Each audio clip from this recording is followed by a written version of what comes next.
Welcome back to the Real News Network. I'm Paul Jay in Baltimore, and this is another episode of Reality Asserts Itself. We're continuing our series with Max Blumenthal, who now joins us in the studio. Max is an award-winning journalist, best-selling author of the book Republican Gomorrah, Inside the Movement That Shattered the Party. His new book will be coming out soon, Goliath, Life and Loathing in Greater Israel. Thanks for joining us again. Good to be with you. So as I mentioned in the very beginning in part one, that usually we start with my guest's backstory, more about how their worldview was formed, and then get into what they think. But because we wanted to deal with Egypt quickly, we started there. Well, now we're going to go sort of back to the beginning, if you will. So you grew up in a household where your father was a very well-known journalist and became an aide to President Clinton, and with virtue of that, became a real insider and very close to Washington power. And if I understand correctly from his writings and his view, you have really diverged in terms of how you see American power, certainly on the issues of Israel. I believe, I don't really know your father's views on Israel, but if they're anything like the Clinton-esque views, then you've certainly diverged from those. So talk about that arc, about like growing up in that house, and what gets you to these kinds of, where you start to question just about everything about U.S. foreign policy. Yeah, just to start, me and him don't really have big arguments about U.S. foreign policy or Israel. It's not a big issue between us, and I don't really see what I'm doing as a reaction against the Clintons or anything. I mean, it's really a... Yeah, I wasn't really suggesting that. I'm just suggesting that you have come to very different conclusions about the world. I've had to ask myself that question, like to what extent maybe I'm subconsciously having some psychological reaction, but I really think this is more just a reflection of my own experiences and the kind of time that I grew up in, and developed my own political maturity. But I did grow up in a home where we just lived and breathed politics. It was politics all the time. That's all anyone talked about. I remember I went to some camp when I was like in 5th grade, and I went to some camp in North Carolina with all these kids from Florida in my cabin who were all from Republican families, and they sat around telling black jokes all day, and I just covered my clothes with Dukakis pins, just as a way of saying fuck you to all these kids.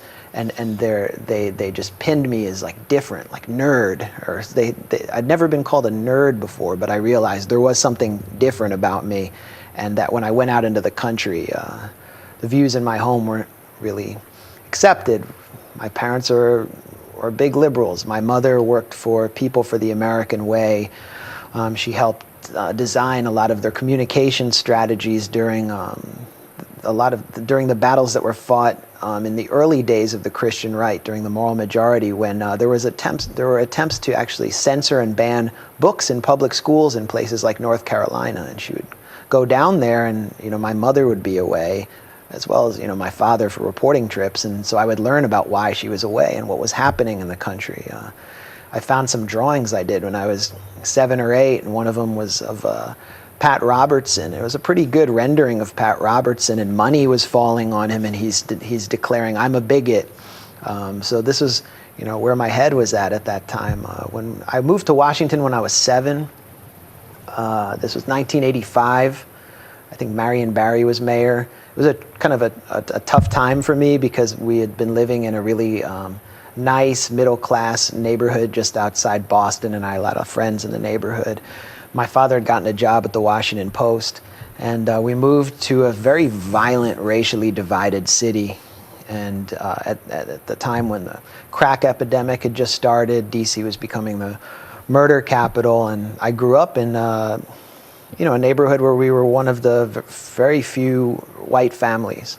And most of the other white kids growing up in the neighborhood didn't really leave their house except to go to school. But I decided, I just became friends with my neighbors and started seeing how people in D.C. live. D.C. at that time was really, it's changed. It's the most rapidly gentrifying city in America.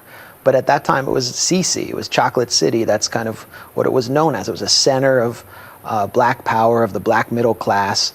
And Marion Barry was demonized by whites, but he had created a black middle class, and so I started to see a different side of politics and a different side of this city.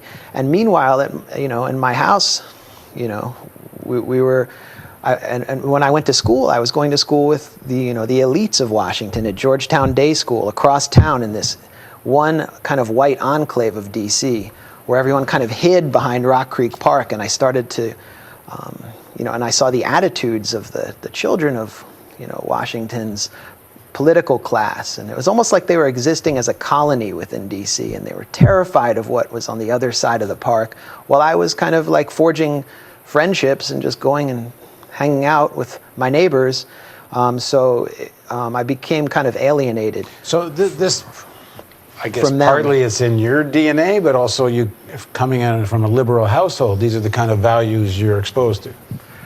Yeah. I mean, I was encouraged to, to make friends with, kids in my neighborhood who were going to public schools where they had to walk through metal detectors and see what kind of experiences they were having.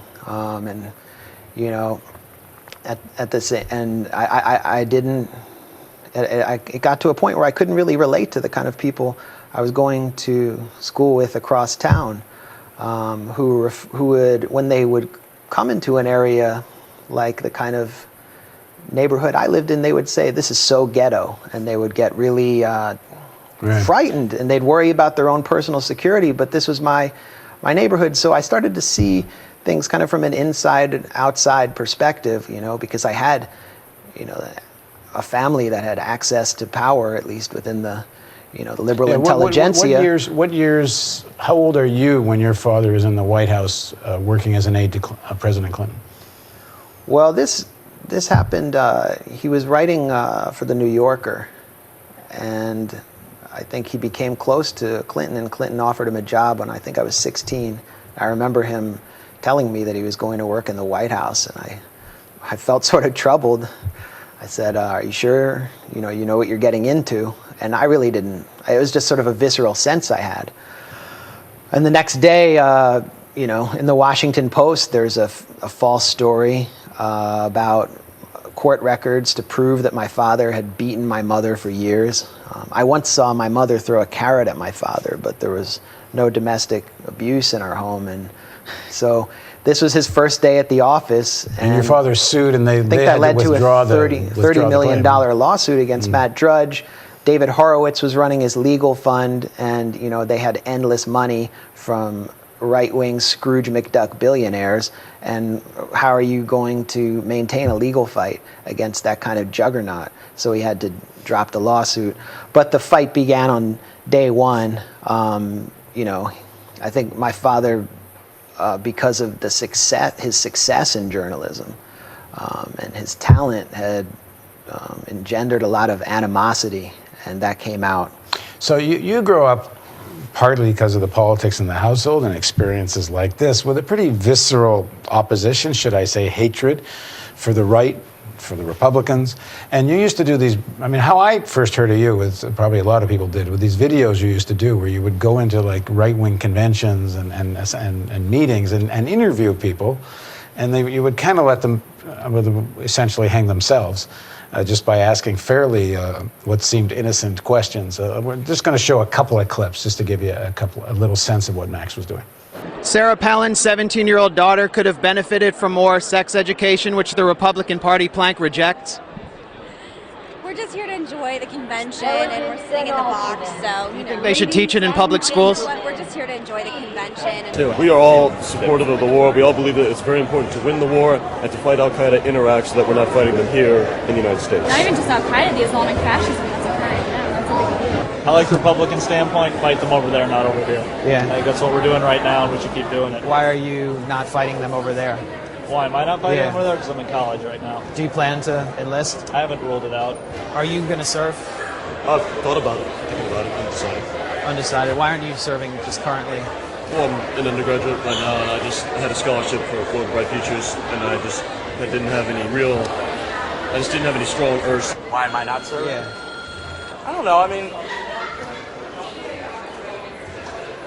I really support this country strongly, and I didn't enlist. I mean, there's not much else I can say. I don't think you can't talk about this issue if you're not serving. So you became very skilled, in a sense, as your father was, at really eviscerating the right, and you found very ingenious ways to do this. But you also then started, as you grew up in this liberal household, but when it comes to some very significant issues, you start to really part ways with the sort of traditional American liberalism. So what brings you to that?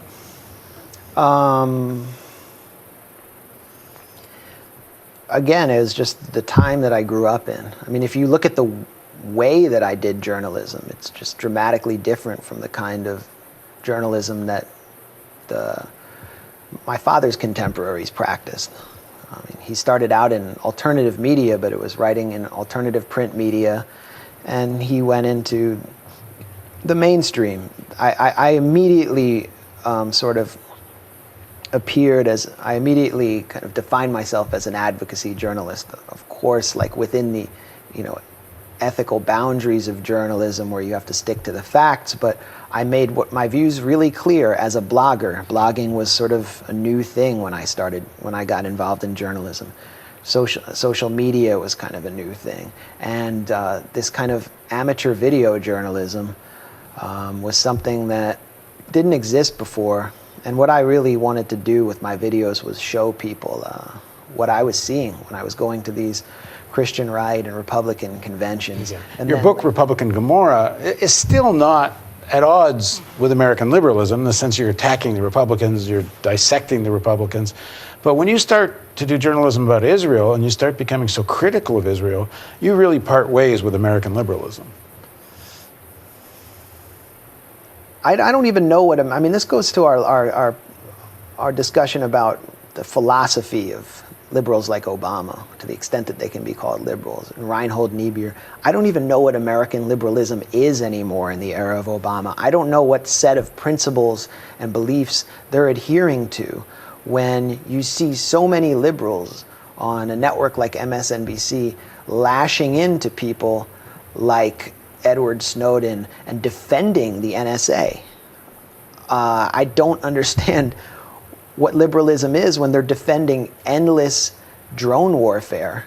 It really seems to me like Obama has dragged liberalism along with him and dragged it into this kind of abyss where it's become hollow. And so that's part of my political formation, is living through this Democratic presidency that it imbued so many people with hope and has let so many people down, but people continue to hold on to it, and I don't really know what principles undergird his presidency or the liberals who are defending it. I mean, if anything, at best, he's holding the line against an extremely radical Republican Party. But if you want to understand my formation and how I kind of went beyond what's traditionally defined as liberalism, and I don't even know how I would define myself now. I never thought of myself as an ideologue. I never became particularly attracted to any philosopher.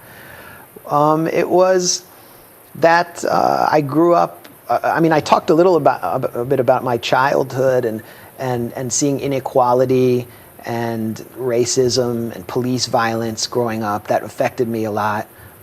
But also growing up Jewish in Washington did have an effect on me. I'm not going to lie. When you're Jewish in America, particularly if you grow up in a middle class or upper middle class background, Zionism calls on you. And it called on me. I went to Hebrew school. They didn't particularly indoctrinate me, but there was an Israeli flag by the bima, by the podium.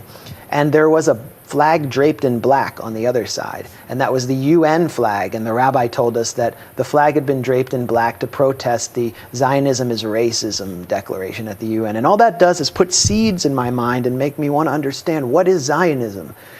I went on the Birthright Israel trip. It's a free trip for Jews 18 to 25 or 28 in the United States to Israel for 10 days. I'm wondering, why can't I meet any Palestinians on this trip? I'm wondering, why did that bomb shake my hotel? What's happening? The Second Intifada had just started at that time. And there was indoctrination on that trip. And that affected me massively, but it affected me more to come back and be really interested in this issue and watch Operation Defensive Shield when Israel reduced the center of the Jenin refugee camp to rubble, to nothing, knocking down buildings on top of people, and trying to reconcile that with this liberal Zionist idea that I'm supposed to believe in because it's, part of being a Jewish liberal in the United States. And I was unable to reconcile the two. But I had just kind of started my journalism career, and I wasn't ready.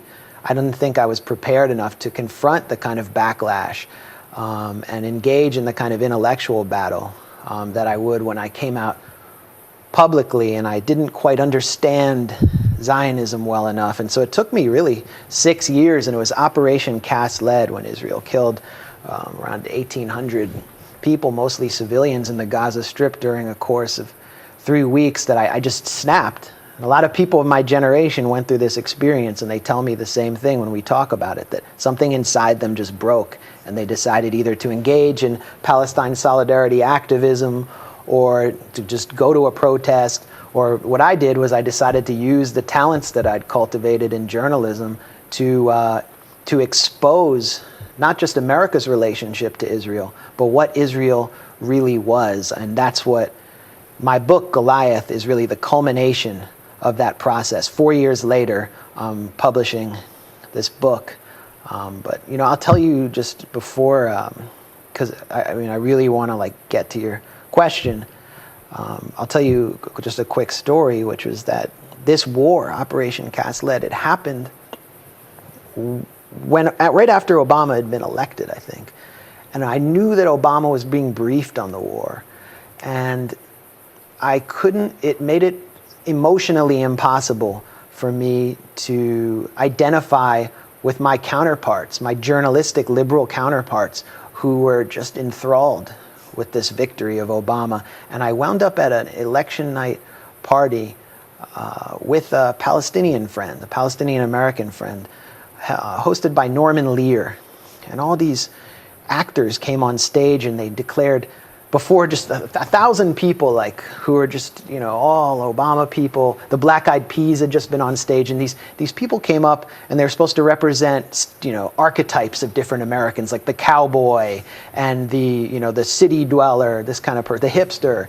I am a born-again American, they declared. I am born again. And I remember just sitting there with my friend and feeling like the whole thing was this masquerade that I had no emotional or psychological capacity to identify with. So on a visceral level, that break that I felt inside me was also a rupture with this liberal movement that I felt was embracing an illusion, while just a massacre of a ghettoized, besieged people was happening before their eyes, and I just couldn't be a part of it. And so here I am. And I'm facing the consequences, and the consequences are subtle but severe. Well, sometimes not so subtle. I was saying off camera before, I think Max is probably the target of being called a self-hating or self-loathing Jew, probably more than anyone maybe on the planet. If you do a Google with those two phrases, there's an endless number of links to stories about that. And how has that felt emotionally? I mean, as you say, you grew up as part of the Washington Jewish community, and you grew up with that grammar. It was part of your identity. And, you are shamed now. You are, what's the word? Shanda? Shunned, yeah. It doesn't really affect me that much emotionally, and that has to do with my childhood and being, the child of parents who were publicly attacked and demonized by the Republican right, and seeing how they handled it. And so, I've always been prepared for that. I think I have a thicker skin and a shorter emotional memory than most people. And I've also had to stand 6 inches from the face of Andrew Breitbart while he fulminated and called me the worst person in the world. And that, I don't really feel that affected by these things. But what really troubles me is, and you said that I've been called a self-hating Jew a lot. That's just beyond ridiculous. And one of the proudest days of my life was when Haaretz quoted me, the Israeli paper quoted me, quoting Woody Allen or Larry David saying, I am self-hating, but being Jewish has nothing to do with it.